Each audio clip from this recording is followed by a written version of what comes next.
All right, let's turn our attention right back to the weather tonight, as the big weather story in our local community is relatively low rain opportunities both tonight and tomorrow, especially considering, of course, that we're still, in late September and just about now to early October, when it can still be very rainy around here.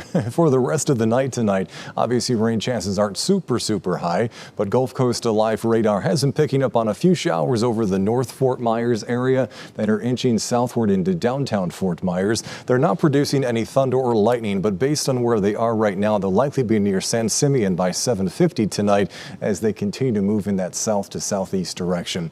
Otherwise, there isn't much for us to monitor across western Charlotte County, and most of Collier is very quiet, at least along US 41 and Interstate 75. The only areas of rain we can find with Gulf Coast Live radar over Collier County are just to the east of Ave Maria and Immokalee.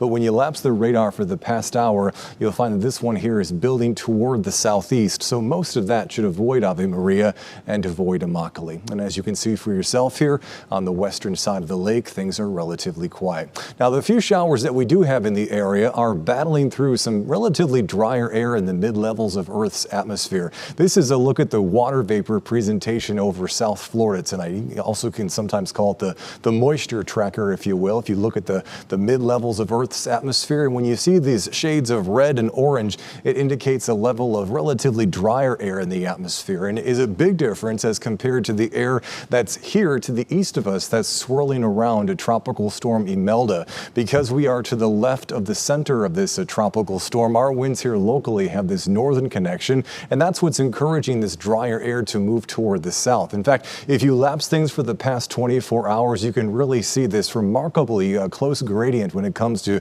where the tropical moisture is with the tropical storm and where the drier air is that's helping to really calm down our local weather forecast here at home. So knowing that part of the backstory, now tomorrow's weather forecast will make more sense to you, as you'll see at no point tomorrow do rain opportunities go above 30%.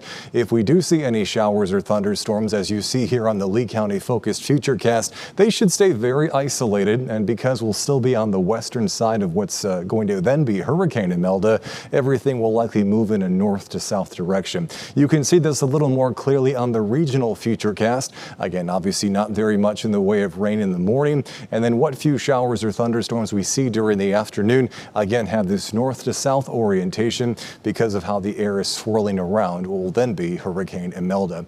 Now, the tropical air is not going to be taking much of a break. If we look at the forecast here for Wednesday and Thursday, do you see how these darker shades of red overtake the rest of the area? Well, that means the tropical moisture that right now is being pulled away from our area starts to return to our area. So even though we will have 2 consecutive days of rain chances and storm chances staying 30% or less all the way through Wednesday, once we arrive in the forecast on Thursday and Friday, like I just showed you graphically there, as the tropical moisture returns, so do the rain and storm chances.